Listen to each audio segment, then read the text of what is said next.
Good morning students. कल हमने पढ़ा था पानीपत का युद्ध और आज का जो हमारा टॉपिक है वो है बाबर के सामने जो है पानीपत के युद्ध के बाद और भारत में राजा बनने के बाद जो है बाबर को किन किन कठिनाइयों का सामना करना पड़ा, ये टॉपिक जो है आज हम पढ़ेंगे। तो इसके बाद जो है ये भी हम देखेंगे कि जो है उन कठिनाइयों का सामना बाबर ने कैसे किया। तो सबसे पहले जो है बाबर के सामने मुख्य कठिनाई थी वो ये थी कि जो आम जनता थी, दिल्ली की जो आम जनता थी वो बाबर पे विश्वास नहीं कर पा रही थी, तो उससे जो है जनता में काफी असंतोष था। तो जनता के असंतोष को जो है जनता का असंतोष, सबसे पहली कठिनाई जो है बाबर के सामने जो आई थी वो थी जनता का असंतोष। जनता में असंतोष था क्योंकि उनको जो है पहले के आए हुए बाबर के पूर्वजों से जो है काफी भय था। उन्होंने सोचा कि यह भी अपने जो है पूर्वजों की तरह यहाँ पे लूट मार करेगा और जो है यहाँ पे सारा तहस नहस तबाही मचा देगा और हमें जीने नहीं देगा। तो ये सोच करके लोग डर रहे थे। जब बाबर दिल्ली गया, दिल्ली में जब उसका सिंहासन आरोहण हुआ, उसकी ताजपोशी हुई और फिर वो आगरा गया, तो वहां पे जो है नगर के नगर खाली हो गए। यहाँ तक कि उनको जो है 2 वक्त की रोटी बड़ी मुश्किल से जो है मिल पाई बाबर के सैनिकों को या बाबर के साथ जितने भी लोग थे। तो इस प्रकार से इससे पता चलता है कि जनता में कितना असंतोष था, वो एक नए जो है राजा से कितना डरे हुए थे। दूसरा है अफगान सरदारों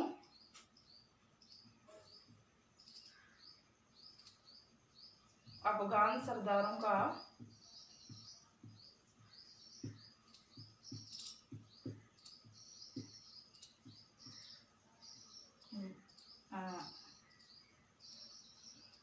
प्रतिरोध।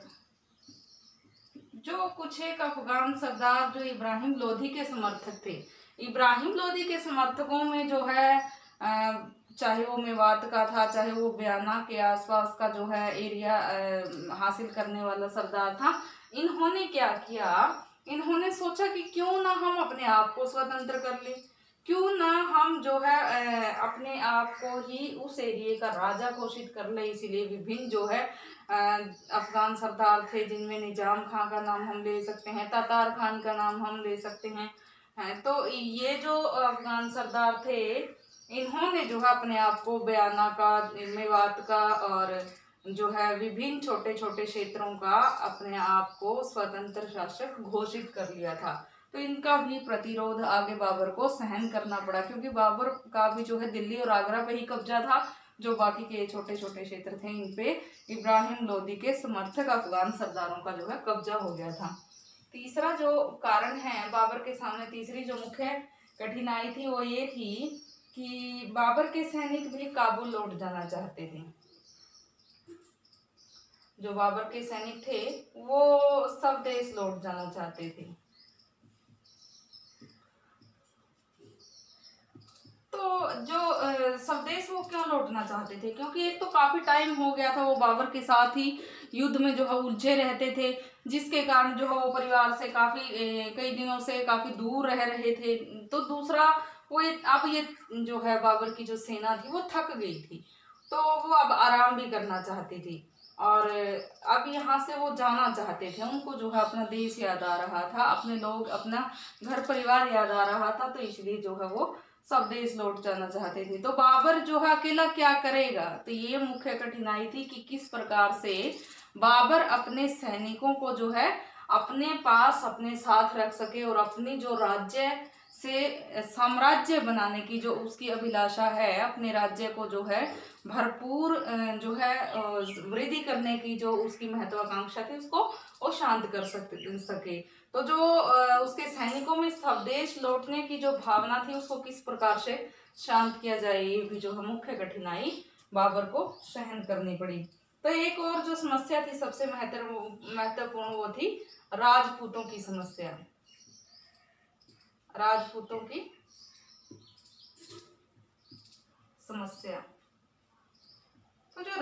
राजपूत राजा था राणा सांगा, तो आसपास के जो छोटे मोटे जो राजपूत राजा थे या फिर उसके समर्थक थे, वो ये सोच रहे थे कि बाबर अपने पूर्वजों की तरह ही यहाँ पे आक्रमण करेगा, लूटपाट करेगा और वापिस चला जाएगा और यहाँ पे हिंदू शाही शासन स्थापित हो जाएगा। लेकिन ऐसा हुआ नहीं, बल्कि यहाँ पे जो है बाबर ने अपना राज्याभिषेक करवा लिया, मुगल वंश की यहाँ पे जो है उसने नींव रख ली, एक नए वंश के नाम से अपने आप को मुगल राज जो है वो कहलाने लग गया।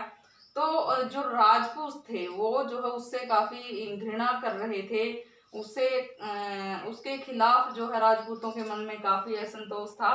तो कैसे जो है उत्तर भारत को भी अपने कब्जे में किया जाए, ये सबसे बड़ी समस्या थी बाबर के सामने, क्योंकि उत्तर भारत के बहुत सारे हिस्सों पे राजपूत शासकों का जो है शासन था और राजपूत लोगों को हराए बिना वो जो है भारत पे राज नहीं कर सकता था, क्योंकि उत्तर भारत का कोई भी हिस्सा जो है बाबर के कब्जे में नहीं था। दिल्ली और आगरा को छोड़ करके जो है उत्तर भारत का कोई हिस्सा उसके कब्जे में नहीं था। तो इसीलिए उत्तर भारत को यदि अपने आधिपत्य में वो लाना चाहता है तो उसके लिए जो है उसको राजपूतों का सामना करना पड़ेगा, ये सबसे बड़ी उसके सामने समस्या थी।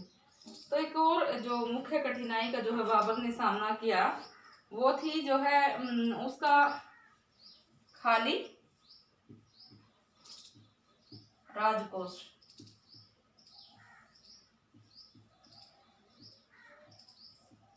रिक्त राजकोष, तो जो खाली राजकोष था या रिक्त राजकोष था वो क्यों हुआ था?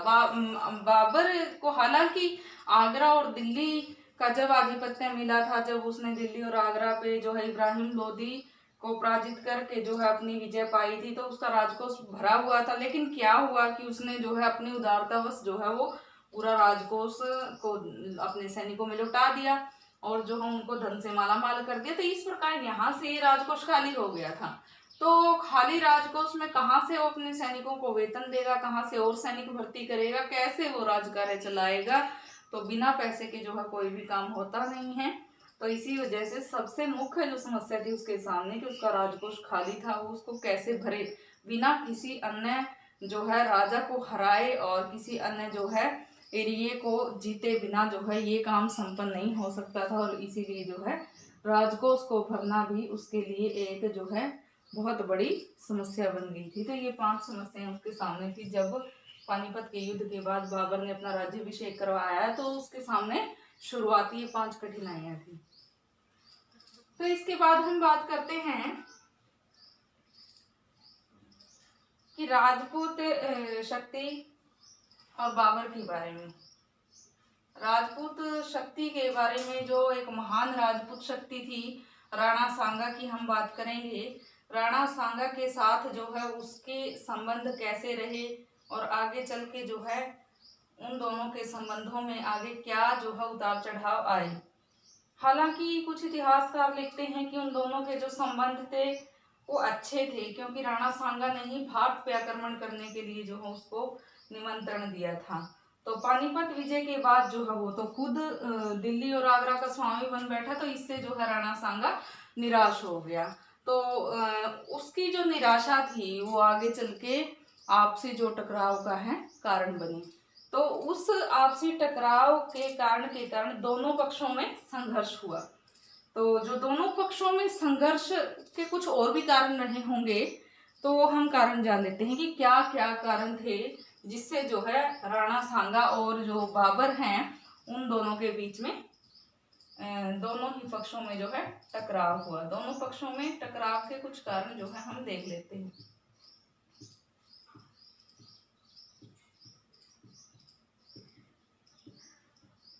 दोनों पक्ष थे यहाँ पे राजपूत और मुगल। तो दोनों पक्षों में टकराव था, दोनों शासकों की महत्वाकांक्षा।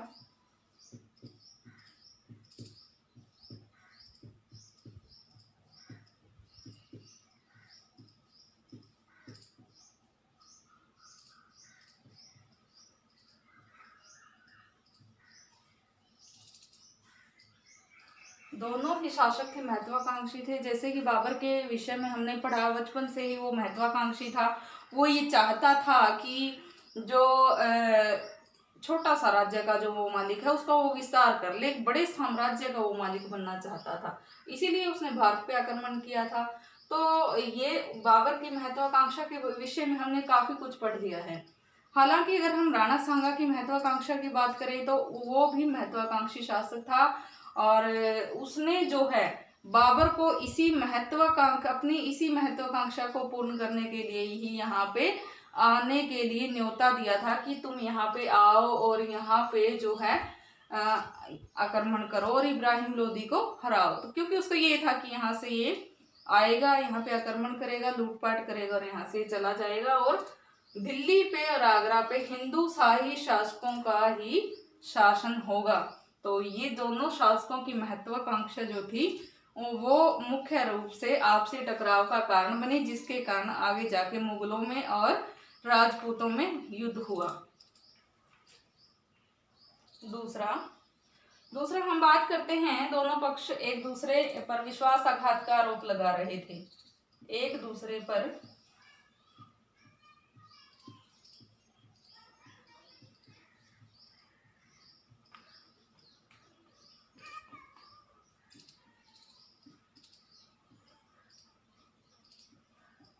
विश्वासघात का आरोप।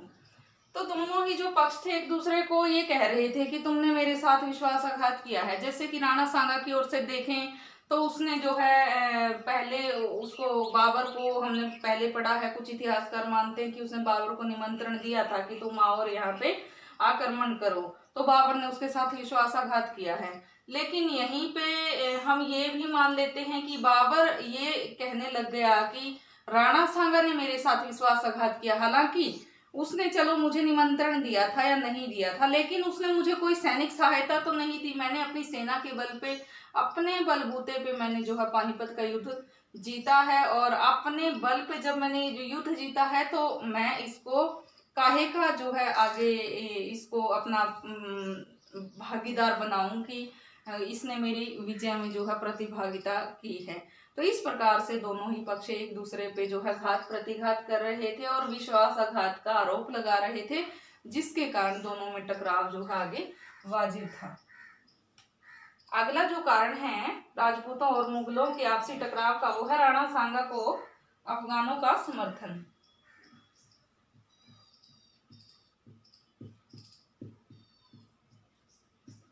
राणा सांगा को अफगानों का समर्थन।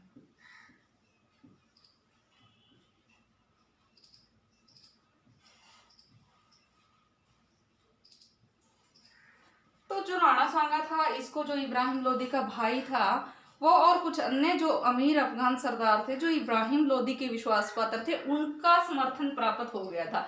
उसके बल पे भी वो चाहता था कि वो बाबर को हरा देगा। वो ये सोचने लग गया था कि अब उसके पास एक शक्तिशाली सेना है, अच्छे जो है अफगान सरदार भी उसका सहयोग कर रहे हैं, और उसकी सेना भी जो है काफी जो है मजबूत है। तो अब वो जो है बाबर का सामना कर सकता है और बाबर को हरा सकता है, यहाँ से वो उसको खदेड़ सकता है। तो इसीलिए भी जो है इनमें आपसी टकराव आगे हुए। अगला जो रीजन है दोनों पक्षों में टकराव का, वो है धार्मिक और सांस्कृतिक मतभेद।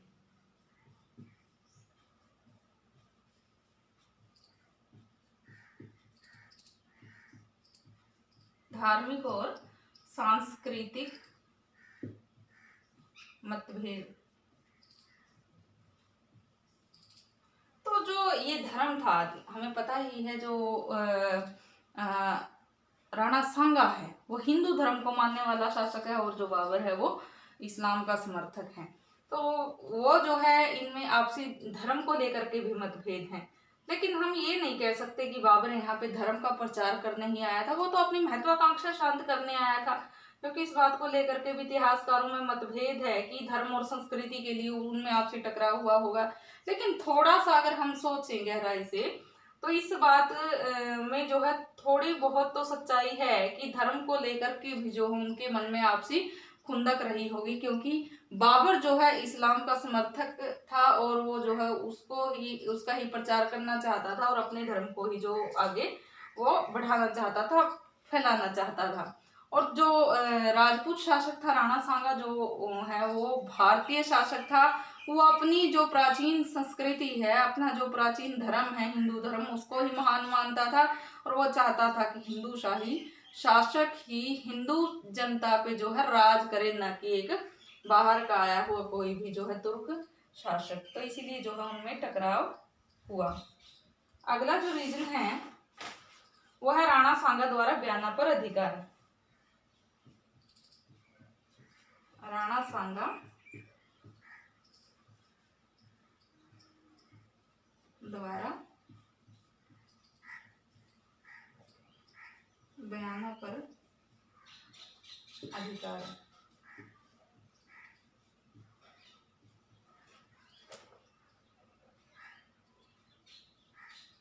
राणा सांगा द्वारा बयाना पर अधिकार। तो अब जो है राणा सांगा को ये डर था कि कहीं जो बाबर है वो बयाना पर अधिकार करके राजपूताना में प्रवेश न कर जाए और उसके जो है राजपूत शाही जो प्रदेश है उन पे कब्जा न कर ले। तो उसने जो है बयाना पे अधिकार कर लिया, जबकि बयाना पे यहाँ पे दिल्ली में बाबर के आने के बाद से ही बाबर ने दिल्ली और आगरा के साथ साथ बयाना के दुर्ग को जीत लिया था और उसकी सेना वहाँ पे रह रही थी। और उसकी सेना के यहाँ पे रहते हुए ही जो है उसने क्या किया, बाबर की सेना को खदेड़ दिया और बयाना के दुर्ग को जो है जीत लिया। तो बयाना से जब बाबर की सैनिक निकले तो बाबर के पास दिल्ली पहुंचे और वहां जाकर के जो है उन्होंने कहा कि राणा सांगा ने जो है बयाना के दुर्ग पे अपना कब्जा जमा लिया है और वो काफी वीर है। तो उसकी वीरता के चर्चे जब बाबर ने सुने तो जो है आपसी टकराव संभव हो गया और अब जो है इन दोनों ही पक्षों में युद्ध वाजिब हो गए। युद्ध होना तो जो है आगे अनिवार्य ही था। तो इस प्रकार से कुछ कारण थे जिसके कारण से राजपूतों में और मुगलों में आगे टकराव हुआ और आगे युद्ध हुआ। तो अब हम बात करते हैं जो है बाबर के सामने जो आगे युद्ध की ये चुनौती आई थी, राजपूतों के साथ जो उसका टकराव जरूरी हो गया था। तो उसमें पानीपत के युद्ध के बाद जो बाबर ने युद्ध लड़े थे उनको याद करने की छोटी सी ट्रिक है, पहले उसकी बात कर लेते हैं। उस ट्रिक में जो है एक आसान सी लाइन है जिससे आपको बाबर में जो है भारत 1526 से पानीपत के युद्ध के बाद जितने भी जो हो उसने अभियान किए उसको आसानी से याद हो जाएंगे। तो बाबर ने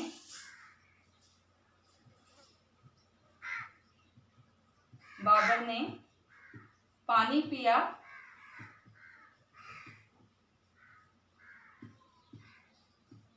खाना खाया, घर गया,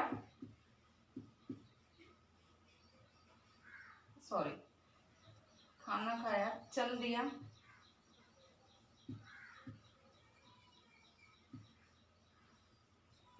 घर गया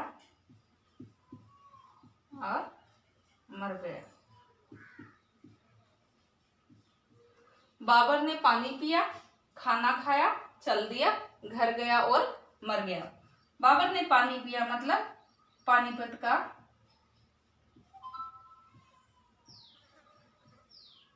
प्रथम युद्ध 1526 में। खाना खाया खानवा का युद्ध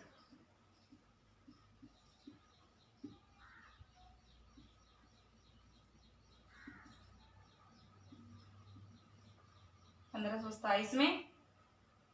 फिर उसके बाद है चंदेरी का युद्ध, चल दिया चंदेरी का युद्ध। उसके बाद है घर गया, ये है 1528 में। फिर है घर गया घाघरा का युद्ध। उसके बाद है 1529 में। उसके बाद है मर गया, मीन्स बाबर की मृत्यु हो गई 1530 में। तो इस प्रकार से पानीपत का युद्ध जैसे कि 1526 में हुआ था, उसके बाद इसने खानवा का युद्ध लड़ा जो कि राणा सांगा के बीच में, और राणा सांगा के काफी सारे सहयोगी मित्र थे, राजपूत शासक थे, उनकी हम चर्चा करेंगे अभी। और राणा सांगा ही मुख्य था इसमें। राणा सांगा और जो है बाबर के बीच में युद्ध लड़ा गया था, तो ये खानवा का युद्ध था, खाना खाया चल दिया। इसके बाद हम चंदेरी का युद्ध पढ़ेंगे 1528 में, फिर घर गया घाघरा का युद्ध 1529 ईस्वी में, और फिर मर गया 1530 में, बाबर की जो है मृत्यु हो गई। तो ये एक आसान सी ट्रिक है जिससे आप जो है याद कर सकते हैं पानीपत का युद्ध, उसके बाद के जो है जो उसके महान अभियान थे उनके बारे में। तो अब हम चर्चा करते हैं खानवा के युद्ध की।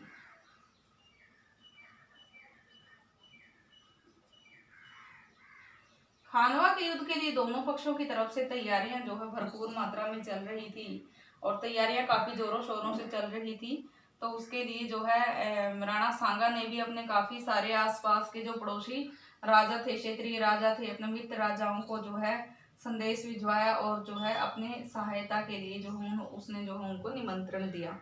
और ऐसे ही जो है बाबर ने भी अपनी सेना को और ज्यादा जो है अच्छे उत्साह से आगे युद्ध को जीतने के लिए प्रेरित किया। तो जो है खानवा का जो युद्ध था, खानवा का युद्ध 1527 में बाबर और राणा सांगा के बीच में ही लड़ा गया था। तो इस बीच में जो है दोनों ही पक्षों ने अपने अपने पक्ष जो है मजबूत कर लिए थे। खानवा के युद्ध की तैयारियां दोनों पक्षों ने जोर शोर से शुरू कर दी थी। यहाँ पे राजपूतों की सहायता जो है उसके बहुत सारे राजपूत जो मित्र थे और बहुत सारे जो अफगान सरदार थे वो उसको सहायता दे रहे थे, और इस सहायता के चलते जो है उसके झंडे के नीचे बहुत सारे धुरंधर जो कि जो महान जो लड़ाकू कहे जा सकते हैं और महान वीरता से परिपूर्ण कहे जा सकते हैं वो लोग आ गए थे, जिसमें हम मेदिनी राय का नाम ले सकते हैं जो मुख्य राजपूत शासक था, और जो है हसन खां मेवाती का नाम ले सकते हैं, सिलहदी तंवर का नाम ले सकते हैं। तो बहुत सारे जो लोग थे उन्होंने जो है इसका साथ देने का जो है फैसला कर लिया था। तो यहाँ पे बाबर के पास जो है उसकी सेना ही थी, तो बाबर ने भी जो है अपनी तैयारियों में कोई कसर नहीं छोड़ी। उसने हुमायूं को बुला भेजा और आगरा वापस बुला लिया, जो कि छोटे मोटे जो है क्षेत्रीय राजाओं को हराने के लिए गया हुआ था। इधर हुमायूं को उसने भी बुला करके अपनी पुरानी तोपों की मरम्मत करवा ली और अपनी सेना को जो है अच्छी तरह से तैयारियों में उसने भी जुटवा दिया। फिर जो है जैसे ही उसकी सेना आगे बढ़ी तो उसने जो है उसके सैनिकों का जो है उसने मनोबल बढ़ाया, और फिर जो है बाबर जो है एक बार राणा सांगा की शक्ति को देख करके उसकी शक्ति के बारे में सुन करके जो है भयभीत हो गया। राणा सांगा की शक्ति के बारे में सुन के ही भयभीत जब वो हुआ तो उसने सिलहदी तंवर जो कि राणा सांगा के पक्ष में था उसको जो है राणा सांगा के पास संधि के लिए भेजा, लेकिन राणा सांगा ने जो है संधि करने से इनकार कर दिया। फिर उसके बाद जो है उसने 1500 सैनिकों का एक दस्ता भेजा। शुरुआती जो आक्रमण हुआ था फरवरी 1527 में, तो राणा सांगा के सेना ने और उसके सैनिकों ने बड़ी ही आसानी से जो है वो उस 1500 सैनिकों के दस्ते को कुचल दिया। तो अब तो बाबर और उसकी सेना और भी भयभीत हो गई। उधर से काबुल में जो है कंधार में जो उसके एक ज्योतिषी ने भविष्यवाणी की कि जो पूर्व की ओर से युद्ध करने जाएगा वो हारेगा। अब तो बाबर को और भी भय हो गया, तो बाबर ने यहाँ पे हिम्मत से काम लिया। उसने क्या किया, अपने सैनिकों में उत्साह भरा, और वो बड़ा ही कूटनीतिज्ञ, बड़ा ही रणनीतिज्ञ व्यक्ति था। तो उसने यहाँ पे रणनीति बनाई युद्ध को जीतने की। तो यहाँ पे उसने जो है क्या किया कि शराब को हाथ न लगाने के लिए अपने सैनिकों से कसमें ली। उसके सैनिकों ने शराब को न छूने की जो है कसमें दी, और फिर जो है उसने अपने सैनिकों का मनोबल बढ़ाया और इस युद्ध को जो है जिहाद का नाम दे दिया। उसने जिहाद एक ऐसा युद्ध होता है जो कि धर्म के नाम पर लड़ा जाता है, धर्म युद्ध उसको हम कह सकते हैं। तो इस युद्ध को उसने जिहाद का नारा दिया। तो अब जो है जिहाद का नारा देके अपने सैनिकों का मनोबल बढ़ा करके दोनों सेनाएं जो है 16 मार्च 1527 को खानवा या कनवाहा भी इसके लिए बोला जाता है और लिखा भी हमने देखा है, कनवाहा या खानवा। खानवा नामक जगह पे एक दूसरे के आमने सामने थी। यहाँ पे राजपूत जो शासक था उसने अपनी सेना के साथ पुरजोर जो है आक्रमण किया और जो है एक बार में तो जो है जो राजपूत जो सेना थी और राजपूत जो सैनिक थे उन्होंने जो है मुगलों को खदेड़ ही दिया था। लेकिन फिर जो है मुगल सेना ने भी अपने पैर जो है उखड़ने नहीं दिए, उन्होंने भी जो है अपना उत्साह बरकरार रखा। तो दुर्भाग्यवश एक जो तीर है वो जाकर के राणा सांगा को लगा और राणा सांगा को वो तीर लगते ही वो मूर्छित हो गया। और इधर राणा सांगा का जो सिलहदी तंवर नाम का एक विश्वास पात्र था वो जो है जाकर के मुगलों के साथ मिल गया। उसका मुगलों के साथ मिलना और राणा सांगा को तीर लगना जो है राणा सांगा के लिए बड़ा घातक सिद्ध हुआ, जिससे जो है युद्ध मुगलों के पक्ष में आ गया और अब जो है मुगल लोग जो है युद्ध जीत गए। बाबर ने ये युद्ध जीत लिया और राणा सांगा ये युद्ध हार गया। तो इस तरह से खानवा का जो युद्ध था पूरी तरह से राजपूतों की जीत का सूचक था और राजपूत जीतने ही वाले थे, लेकिन फिर भी बाबर ने कूटनीति से काम लिया और ये युद्ध जीत लिया। और इस प्रकार से बाबर ने ये युद्ध जीत करके जो है राजपूतों के कहते हैं कि जो राजपूत सैनिक थे उनके सिर कटवा करके एक जो है चबूतरा बनवाया था और उस पे खड़े होके जो है गाजी की उपाधि धारण की थी। तो इस प्रकार से उसने इसको जो है एक धर्म युद्ध करार दे दिया और खुद को जो है धर्म का रक्षक जो है करार दे दिया और ये युद्ध जो है जीत लिया। तो ये तो था खानवा का युद्ध जो हमने पढ़ा। तो इसके परिणामों की भी थोड़ी सी चर्चा हम कर लेते हैं, क्या परिणाम रहे। इसमें जो है राजपूत प्रभुत्व की स्थापना और खतरे का जो अंत था उसका जो है बिल्कुल अंत हो गया। राजपूतों का जो प्रभुत्व था बिल्कुल यहाँ पे खत्म कर दिया उसने। और आगे जो उसके सामने ये एक कठिनाई थी, उसको जो है ये लगा रहता था कि कहीं राजपूत अपना प्रभुत्व न जमा ले, दिल्ली पे अपना कब्जा न कर ले, आगरा को न उससे छीन ले। तो वो डर जो है उसका बिल्कुल खत्म हो गया यहाँ पे राणा सांगा के अंत के साथ ही। राजपूतों का विदेशी राज को मिटाने का स्वप्न समाप्त होना। जो राजपूत थे वो ये चाहते थे कि यहाँ से जो विदेशी राज है, विदेशी जो हम मुगलों को वो कह रहे थे उसको वो समाप्त कर दें, यहाँ पे राजपूत राज जो है स्थापित हो जाए। उनका ये स्वप्न जो है उसने धूमिल कर दिया, वो कभी भी अब पूरा नहीं हो सकता था क्योंकि राणा सांगा जैसा कोई भी वीर जो है योद्धा अब नहीं बचा था। जो बचे कुचे थे उनमें इतनी औकात नहीं थी कि वो बाबर का सामना कर पाते। बाबर का राज्य सुरक्षित हो जाना, अब बाबर का राज्य पूर्ण रूप से सुरक्षित हो गया। छोटे मोटे शासकों को तो वो वैसे ही जो है कभी भी हरा सकता था, लेकिन जो एक महान उत्तर भारत की जो एक महान शक्ति थी राणा सांगा, उसका जो है उसने अंत कर दिया था। तो इस प्रकार से जो है बाबर अब पूर्ण रूप से सुरक्षित हो गया। बाबर की गतिविधियों का केंद्र भारत बनना, अब जो है भारत में बाबर टिक जाएगा, उसको ये विश्वास हो गया कि, और उसने जो है अपनी गतिविधियों का मुख्य केंद्र जो है कंधार या काबुल को छोड़ करके अब भारत को ही बना लिया। वो भारत में रह करके ही जो है अब वहां का राजकार्य भी संभालेगा और यहीं पे रह करके वो राजकार्य संभालेगा और अपनी महत्वाकांक्षा को वो पूरी करेगा। राजपूत सैन्य शक्ति को आघात, यहाँ पे राजपूत जो सैन्य शक्ति थी, इतनी बड़ी राजपूतों की जो सेना थी, जो एकजुट एक झंडे के तले अब इकट्ठे हुए थे मुगलों को खदेड़ने के लिए, तो उसको काफी आघात पहुंचा। वो अब टूट गए थे। जो छोटे मोटे क्षेत्रीय राजा बचे थे वो अपना जो है ऐसे ही टुकड़ों में बट गए थे। वो अलग अलग जो है अपने आप को क्षेत्रीय राजा घोषित कर रहे थे, आगे वो कभी भी एकजुट न हो पाए। तो इस प्रकार से यहाँ खानवा का जो युद्ध था, इसने पानीपत का जो बचा हुआ काम था वो पूरा कर दिया था। तो खानवा का जो युद्ध था इसके परिणाम राजपूतों के लिए काफी भयंकर रहे और मुगलों के लिए जो है काफी हितकारी रहे, काफी अच्छे रहे। तो कल हम जो है घाघरा का और जो चंदेरी का युद्ध है वो पढ़ेंगे और आगे बाबर के व्यक्तित्व की जो है चर्चा करेंगे। आज के लिए इतना काफी है। Thank you.